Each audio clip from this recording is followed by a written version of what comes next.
começando o quinto vídeo do meu professor de economia.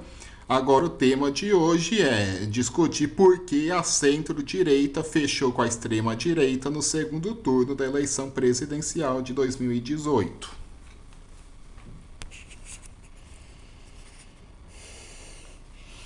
Bom, como todos nós nos lembramos, o segundo turno da eleição presidencial de 2018 foi entre Fernando Haddad, o candidato de centro-esquerda, contra o Bolsonaro, de extrema-direita.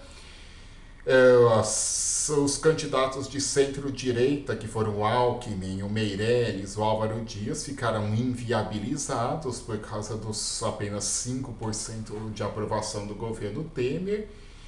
E aí a maior parte da centro-direita acabou fechando com o candidato de extrema-direita, Jair Bolsonaro. Isso é muito diferente do que ocorreu na França. Das duas vezes que tinha um Le Pen no segundo turno, todo o sistema político da França ficou contra os Le Pen. E olha que o Jair Bolsonaro é muito pior do que a Marine Le Pen. Até ela mesma disse que ele fala umas coisas inconvenientes. E aí, nesse vídeo eu pretendo discutir, explicar, mostrar como realmente isso aconteceu e discutir as possíveis razões. Em primeiro lugar, tem que considerar que uma grande parte da sociedade brasileira já preferia a extrema-direita, ou seja, já preferia o Bolsonaro desde o primeiro turno, que inclui igrejas evangélicas, militares, incluindo as Forças Armadas e das polícias, polícia não só militar, até civil também, muito policial civil também, e mesmo alguns empresários já preferiam o Paulo Guedes ao Pécio Arida, que era o assessor do Alckmin. Talvez alguns poderiam até achar que o candidato dos sonhos era o Amoedo, assessorado pelo Gustavo Franco, mas o Amoedo era um candidato muito pequeno. Enquanto isso, outros setores da sociedade preferiam o Alckmin, mas acabaram fechando com o Bolsonaro, que inclui alguns empresários, alguns setores do mercado financeiro, PSDB, as organizações Globo. As organizações Globo que eu falo inclui o Portal G1, o Jornal Globo, o Canal Aberto, a Globo News, a CBN. Até ao longo atualmente, depois de alguns dias depois da posse, está sendo bem crítica já ao Bolsonaro e também foi bem crítica ao Bolsonaro ao longo do primeiro semestre de 2018, quando ainda viam alguma esperança do Alckmin ultrapassar. Mas quando essa esperança acabou, aí quando viu que ia ser Bolsonaro contra Haddad, a Globo acabou fechando com o Bolsonaro, embora menos ostensivamente do que o SBT, a Record, a Band, mas acabou. Também um grande marco disso foi o encontro do Roberto Marinho com o Bolsonaro e o Paulo Guedes.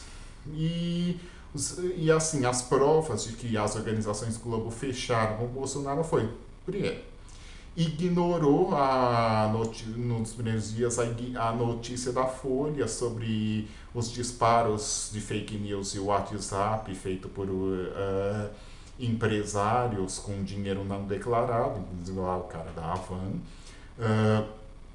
deu cobertura mínima para as manifestações, ele não, e juntar 1 milhão de pessoas no Brasil inteiro é um fato razoavelmente considerável e praticamente foi ignorado pelo Jornal Nacional. O G1 tentou nivelar os atos ele não com os ele sim, mesmo com os ele sim sendo muito menores do que os ele não.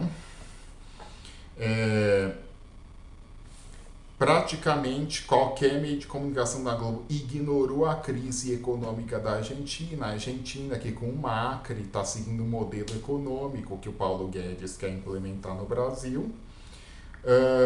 Colocou, e também dava para ver que no G1 tinha aquela parte lá que denunciava as notícias falsas. Até isso é bom, é um serviço de utilidade pública, mas o problema é assim, sempre colocava uma notícia falsa, denunciava uma notícia falsa a favor do Bolsonaro, uma notícia falsa contra o Bolsonaro, dando a ideia de um equilíbrio que não existiu. uma vez que, segundo a agência Lupa, de cada 10 notícias falsas, das 10 notícias falsas mais compartilhadas durante a eleição, 9 eram a favor do Bolsonaro, ou seja, não houve um equilíbrio que o G1 tentou passar. Alguns colunistas das organizações Globo lançaram aquela ideia estapafúrdia de que era um segundo turno entre dois extremos, sendo que de extremo o Haddad não tem nada. O Haddad é um genro favorito que muita senhora gostaria de ter. E também, quando o Bolsonaro já estava liberado pelos médicos e mesmo assim não quis ir ao debate, a Globo simplesmente cancelou o debate, ao invés de fazer o debate só com o Haddad. Podia ter feito uma vez que o Bolsonaro faltou porque quis. E também vamos falar um pouco do PSDB, né, que teve algumas exceções, como o Goldman, aquele grupo lá, o esquerda para valer dentro do PSDB, que acabaram apoiando o Haddad, mas foi uma minoria muito pequena. A maioria das lideranças apoiou o Bolsonaro e teve as lideranças mais antigas que ficaram neutras, como Fernando Henrique. Mas assim, 2014, eleição Dilma e Aécio, eram dois candidatos normais. Ou seja, claro, e aí qualquer um que tivesse ficado neutro seria realmente ficar neutro. Agora, 2018, tinha um candidato normal, que era o Haddad, e um candidato, uma aberração, totalmente um ponto fora da curva, que é o Bolsonaro. Ou seja, aí acaba com um normal e outro contra um totalmente ponto fora da curva, naturalmente a eleição fica. Você quer essa aberração ou não?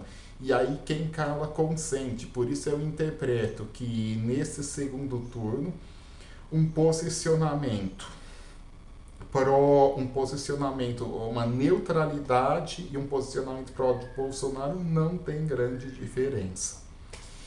E aí vamos lá discutir por que as lideranças de centro-direita, tanto no meio empresarial, quanto no meio midiático, quanto no meio político, acabaram fechando com Bolsonaro.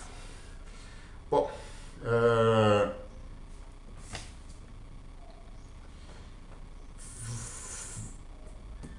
vamos imaginar a situação de que o Haddad tivesse sido eleito. Como eu disse no vídeo anterior, eu acho que nem o Bolsonaro na parte de macroeconomia vai ser muito ruim, porque tem todas as condições para recuperar a economia, porque tem capacidade ociosa muito grande, a inflação já está baixa, tem reserva, bastante reserva, o câmbio está num bom patamar. Então o Haddad também poderia recuperar a economia. E até porque o Haddad é uma pessoa comprovadamente competente, como pode ser visto na sua administração em São Paulo, quando a cidade de São Paulo ganhou Investment Grade, e também quando mesmo no período de crise conseguiu aumentar o investimento e reduzir o custeio. Ou seja, entre os muitos 57 milhões de eleitores que apertaram 17 no segundo turno, tinha um monte de gente de QI baixo que achou que uma vitória do Haddad podia ser um caos e teria medo da incompetência dele, mas entre as lideranças o medo maior não era da incompetência dele, e sim da competência dele, e o medo de que, chegando 2022 com a economia recuperada, a maioria dos eleitores poderiam olhar no retrovisor e ver período entre 2004 e 2013, PT no governo, a economia estava bem. 2014 e 2016 foi um período que ainda a Dilma estava lá e foi de grande crise, mas é um período muito pequeno. Aí a contrastar com o período de 2016 com 2018 com Temer, que a economia estava ruim ainda, e aí com a economia recuperada durante o governo Haddad em 2022, era muito provável que o Haddad ganhasse a reeleição mais folgada e o PT pudesse aumentar a bancada, e talvez poderia até o Haddad, vencendo em 2018, iniciar um novo ciclo de 4 mandatos consecutivos do PT. O Haddad tem até umas ideias em economia um pouco mais liberais do que a média do PT, mas em 2026 podia ser eleito um PT raiz. E aí isso era tudo que grande parte dos empresários, a grande mídia, não queria de jeito nenhum. E lembrando que até um indício de que o Haddad podia fazer uma boa recuperação da economia, que ele podia até mesmo fazer uma reforma da Previdência, obviamente sem as maluquices como capitalização, ou 49 anos de contribuição, que teria que aí ele não enfrentaria rejeição de centrais sindicais e movimentos sociais e podia ter sido até mais tranquilo. E achei interessante, assim, quando eu vi uma entrevista com o Armínio Fraga em 2017, ou no começo de 2018, dizendo assim que o Temer está fazendo o certo para recuperar mais a economia, mas a economia não se recuperou porque é por causa da perspectiva do PT voltar para o governo.